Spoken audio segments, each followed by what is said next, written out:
جو دہشت گرد پاکستانی شہری کو قتل کر چکے ہیں، شہید کر چکے ہیں، ان کو ہم اتنا آسانی سے کیسے چھوڑ سکتے ہیں؟ اگر آپ دہشت گردوں کو چھوڑیں گے تو دہشت گردی نہیں پھیلے گا، نہ صرف ہمارے یہاں مگر جب تحریک طالبان افغانستان پاکستان کو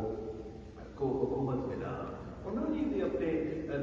جیل کے دروازے کھول کے سارے جو TTP کے دہشت گرد تھے ان کو آزادی دلوایا۔ میرا خیال میں مناسب ہی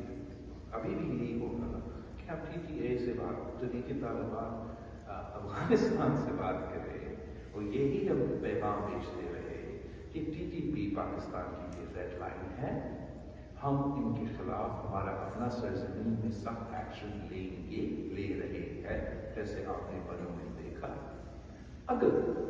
ان کو اس طرف سے کوئی مدد سہولت ملا تو یہ ہمارے تعلقات کے لیے برا ہوگا۔